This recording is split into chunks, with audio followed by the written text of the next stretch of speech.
The Premed Year, session number 388.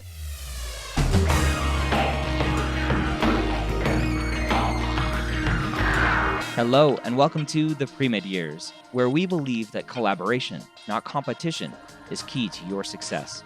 I'm your host, Dr. Ryan Gray, and in this podcast, we share with you stories, encouragement, and information that you need to know to help guide you on your path to becoming a physician.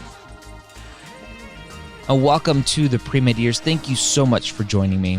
As this episode comes out 2 days ago, on Monday, April 27th, I had a little bit of a rant about what the AAMC did with the MCAT during COVID. So go check that out if you haven't already.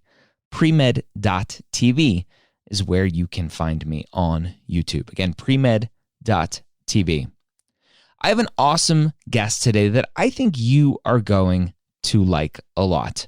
Now, the guests that I have, very similar to our guest story, are ones that are very popular with you because a lot of you out there have struggled through undergrad and are worried about getting into medical school. And that is no different than our guest today, Keith. He emailed me and said, "Hey, I'm a first-year medical student. I went through undergrad and graduated with a 2.79 GPA. A 2.79. Now, a lot of you, maybe not the ones listening, but a lot of you out in the world who aren't listening to this, who had a 2.79 undergraduate GPA, probably got their dreams crushed by an advisor who said, you will never get into medical school. And that person believed them. And I'm here to tell you, and I have had many guests on here to tell you, and Keith will tell you, that just simply is not true. Now, he had to work really hard to improve his grades and to prove that he could handle getting into medical school and handle medical school. And he did exactly that. So we're going to find out all about Keith and his journey to medical school right now. Keith, welcome to the Premed Years podcast. How are you today? Doing good. How about yourself? I am great. Quarantined, self-isolated, all those fun things during this COVID pandemic. But I'm excited to chat with you. I got an email from you saying you're a first-year medical student and you had to overcome a pretty abysmal undergraduate GPA.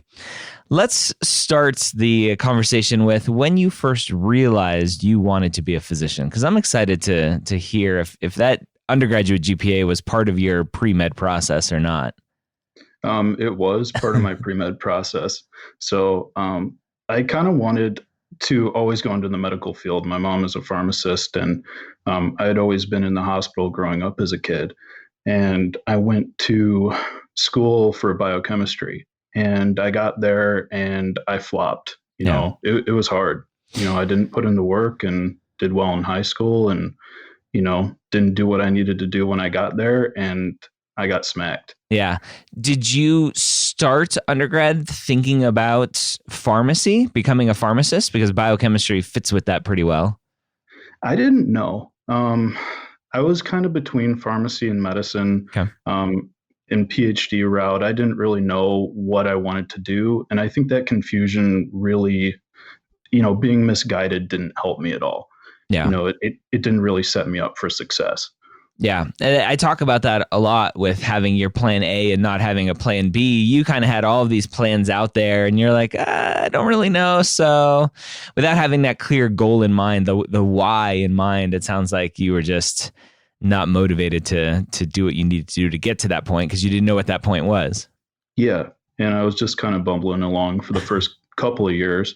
Yeah. And then after that, I realized, oh man, I'm not going to be able to do anything after I graduate, and tried to fix my GPA a little bit. And by the time I finished, my last couple of years, I pulled it up to about a 3, just kind of coasting a little bit. But when I graduated, it was like in the 2.7 range. Yeah. It was bad. Yeah. So not great. Along that path, when you were in undergrad, were you getting advising from a pre-health advisor telling you like, hey, this isn't going to work for you. You should go pick something out. Like, who was motivating you or distracting you on the way? I was, I had talked to Premed Advisors. I went to the University of Michigan for undergrad. Okay. And their pre-med shop there is huge. They Yeah. have a lot of Premed Advisors. They take good care of you. And they basically told me, dude, your chances are shot at this point unless you do some serious repair. Okay. And I'm glad they at least offered that serious repair part, because a lot of the pre-health advisors are like, your chances are shot, go do something else. yeah, I talked to a few people and it was half and half. It was either you're done or, you can fix it, but you're going to have to work. Good. Okay. All right. And so what did that work look like for you? I mean, it just was sitting down and studying and not goofing off and going to hang out with friends and being serious about class. I really liked what I was studying, but I went, what's the minimum that I can do to get a B? And I coasted with a biochem degree. And when I graduated, I saw a lot of my friends go on to medical school. They did very well. They did well on their MCAT. I realized that my next step would either be to do a post-bac or to do grad school, to do a master's. Yeah. And my last year I applied for grad school, took the GRE, did well. Okay. And I talked to my advisors and they all said, dude, if you don't fix it now, you're done. You're not going to be able to do anything. Yeah. And so went for a traditional master's back at University of Michigan in biochem. Okay. And what was the switch for you to actually start doing well? Was it that kind of being having that ultimatum almost of like, this is it, so you buckled down and finally did what you needed to do? Yeah, that's exactly what it was. I had my favorite professor. I went and talked to him, and I had a couple acceptances for grad school, and he sat me down and he said, I know you can do the work. I did pretty well in his class. And he said, if you do well, you have the ability to get all A's. And he said, you're going to have to do that if you want to go on to pharmacy or med school. And I decided that I wanted to do med school. Yeah. And I did it. I went through grad school. It was hard, but I got near a 4.0. How much of him sitting you down and actually saying you have the ability to get A's, did that give you the confidence to go, oh yeah, I guess I can, and now I can do it? Yeah, it did a lot for me to hear that. It just wasn't him. It was my professor from that program and the program director for my master's program. And they both said, you can do well. We've seen what you can do. Yeah. And, seeing a lot of my friends do well, they're incredibly smart people. I didn't have the confidence. Yeah. And I didn't think that I could do it. And, I didn't think that I was like them in any way, but that was far from the truth. I was just lazy. And I bring that up because it's one of those things that I'm a firm believer in who you surround yourself just makes a huge difference. And maybe the people, the other students you were hanging out with the first couple of years of school, obviously big sports school, you were enjoying the partying, all that fun stuff. Those weren't the people that were telling you, hey, Keith, you're smart, you can get straight A's. They're like, hey, Keith, come party. And it took being surrounded by some people who were in a position of power to say, you can do this. They were like, oh yeah, I can. Right. And I always kind of give the analogy of the first person who happened to be a physician. I think he was a medical student at the time who broke the 4-minute mile to go and show all of the other runners out there like, oh, I guess it can be done. And then everyone started to do it. Right. It's just having that mental switch. And so you had that mental switch finally, and a little bit of pressure, right? That ultimatum. What was the difference for you in terms of really sacrificing from undergrad to your master's program to get those A's? What did your life look like differently wise? So during my last 2 years of undergrad, I was working a lot in a natural products lab making cancer drugs from bacteria. And I was like all about this research, man. Mm-hmm. It was everything, and spending, 20 hours a week in the lab. And I had to shut that off and go, I can't do this anymore. I got to focus on school. Mm-hmm. And just taking all that energy and time and putting it into school was what did it. Yeah. Were you working in that lab for pay, or like, did you have to work, or you were just doing it because you thought it was fun and potentially good for your application? I was doing it for application building and for fun. I really did like it. I really liked chemistry and I really liked drugs and, I really liked what I was doing, but it was hurting me in the long run. It was capping my potential. I was getting near a 3 and I could have been doing better. Okay. Awesome. At what point in your master's program did you finally figure out medical school versus pharmacy school versus something else? So I went in knowing that I wanted to do med school. I took some time that summer before I started grad school and I reflected. I looked at everything that I had done, and I went, medicine is it. I'm going to do it. And I sat down with my advisor and we worked out a plan so that I could study for the MCAT and do grad school. So it was that summer that really did it for me. Okay. And obviously having that goal in mind, that why are you studying so hard? Why are you motivating yourself to do this?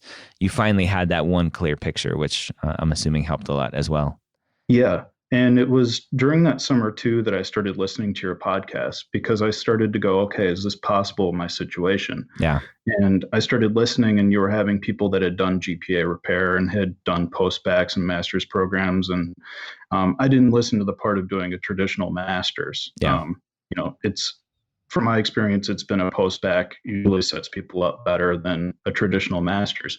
But I realized it was possible and that my situation wasn't totally unique. Yeah. I thought that, I was alone and I wasn't. Yeah, definitely not alone.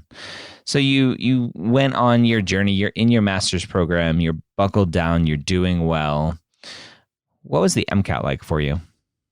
MCAT, it was fine. I took it once, I did well. When I was in grad school, I spent a couple hours a day studying that on top of grad school. I went ham and I did everything that I could to relearn the material that I had missed in my undergrad and rehash that and make sure that my understanding was good. Yeah. And what was good about that too is because I was doing a biochem master's, a lot of that resurfaced as relevant material in my master's. Yeah. So I think that it did help my GPA to go over all the Kaplan books and really invest myself in that material. Awesome.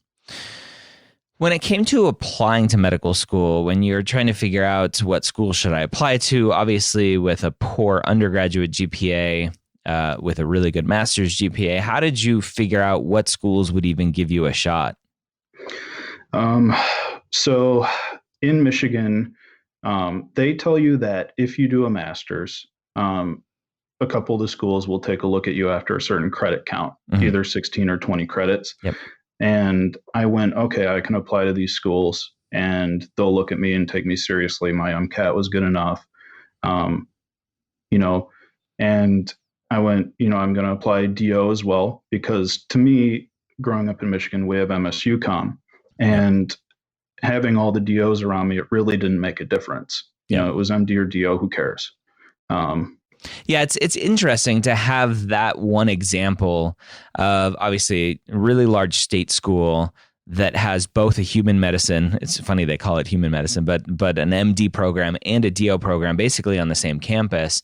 That I think for a lot of students in that area will go, well, I guess they're equivalent if the school has both of them. Yeah. Yeah. They're in the same building too, from what I understand. That's awesome. It's weird. I know people at both. Yeah. And they used to have the classes together from what I understand. Mm-hmm. And I don't think that's the case anymore. Yeah. But I ended up getting an interview there too. Okay. And I didn't make it in there. Yeah. But to the human medicine or the osteopathic medicine? Osteopathic. Okay. All the interviews that I ended up getting were at DO schools. Interesting. Why do you think that is? I think that DO schools are more accepting of non-traditional students. Mm-hmm. I find that a lot of people in my class, especially, have had the same journey that I have, or they're older, or they have kids, stuff like that. Yeah. And, I just think it's that accepting, we're going to accept you for who you are. Yeah. What was your GPA? Would you mind sharing? I'm not your GPA, your MCAT score? My MCAT score ended up being a 506. Okay. So not like blow it out of the water, give everyone like warm, fuzzy feelings that you're overcoming your GPA with a strong MCAT. Okay. Yeah. But good enough looking at for the a lot of averages schools. in the state, they were about a 507 Yep. for the MD schools. And, I should have been aiming for a higher MCAT Yeah. for going for those schools. Yeah. Okay.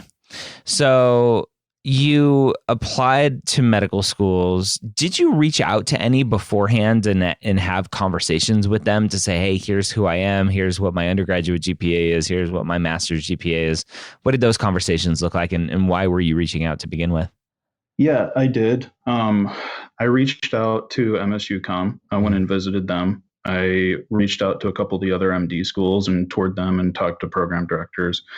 And, they said that they have applications like this and, they've seen people have success. And, it's just, if we like you, we'll take you and interview you. Yeah. And, it didn't happen for the MD programs, but DO it did. And it felt really good. Yeah.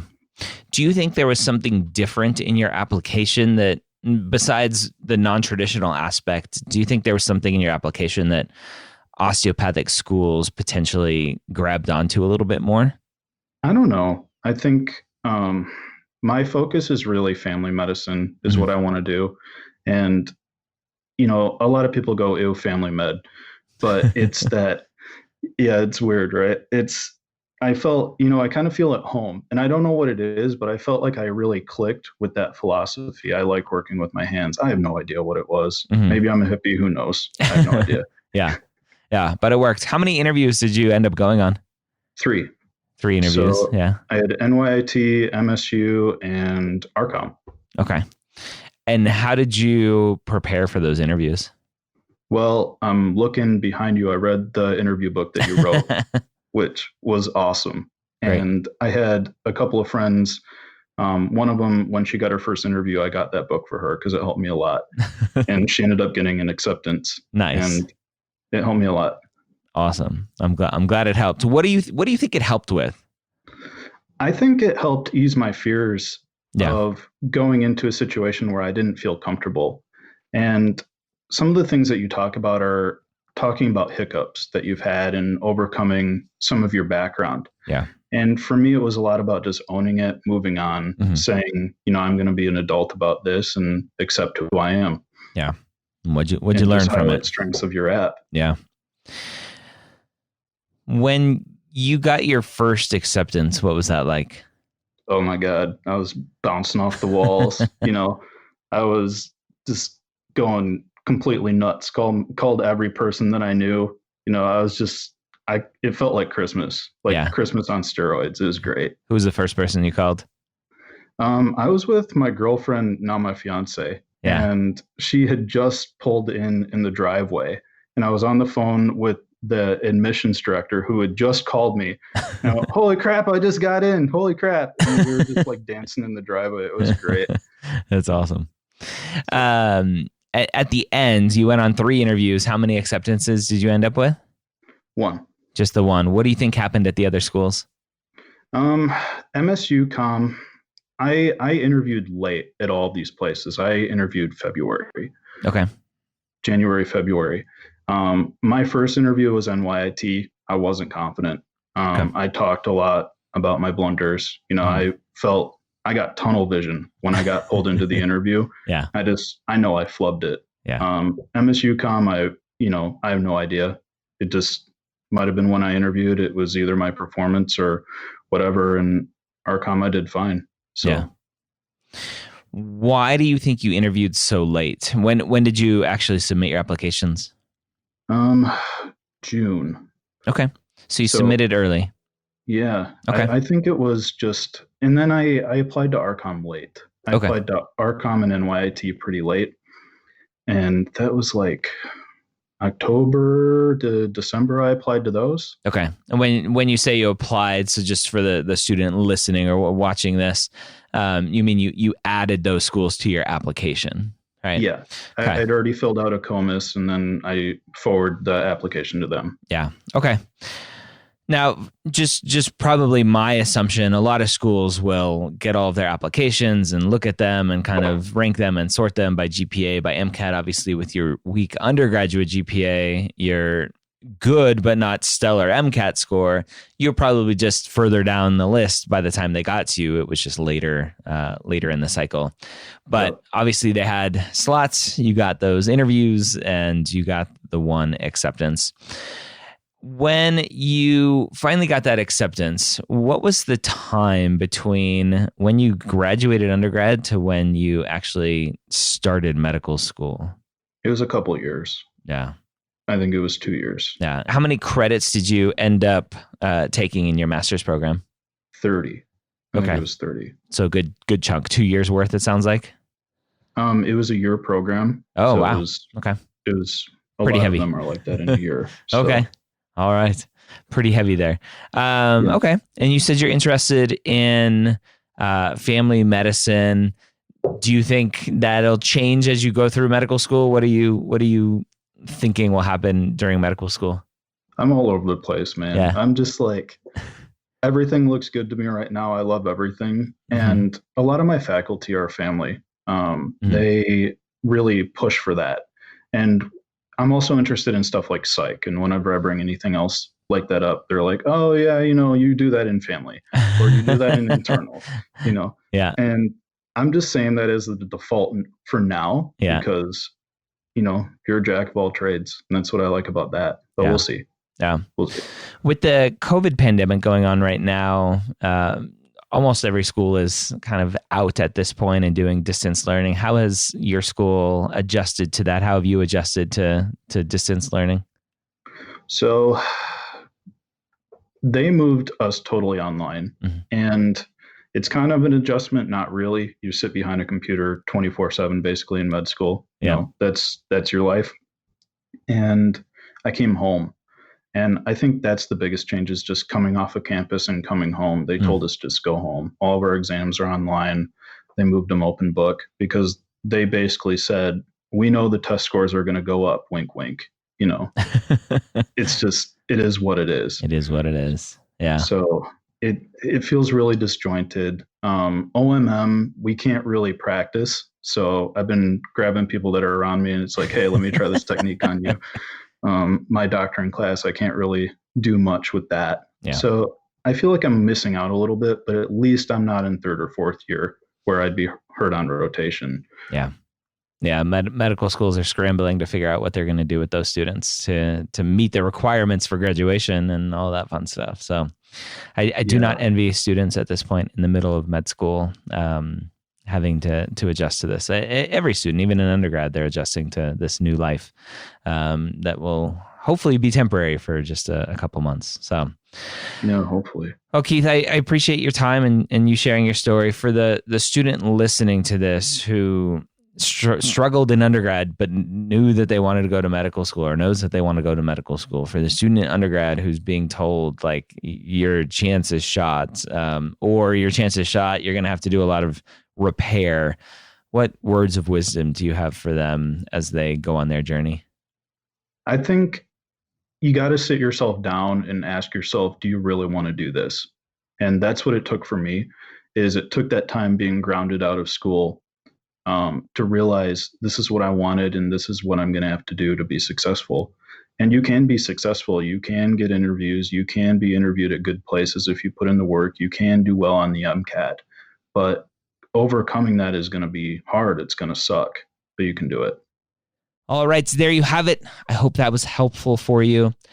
I'm working on a new tool called Mappd, M-A-P-P-D. If you go to mappd.com, mappd.com, sign up for our waitlist to be notified of the amazing things that we are doing. If you're on Instagram, go to Mappd app. If you're on Twitter, go to Mappd app. If you're on YouTube, we're going to have a Mappd app YouTube channel soon. Go to mappd.com, sign up for the waitlist. And I believe students like Keith, students like yourself, with this new technology platform we are building, will help you get to where you want to go faster. We'll give you the confidence and motivation that you can continue doing what you are doing. Well, maybe not continue getting bad grades, but continue down this journey to get into medical school so you can get there sooner. so you don't take a detour in your life and then realize 20 years later that you still need and want to be a physician.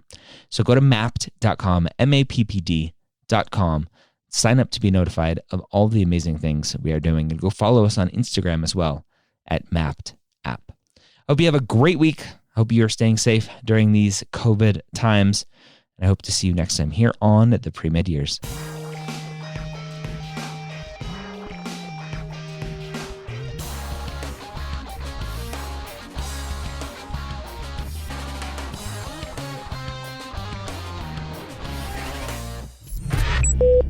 This is MedEd Media.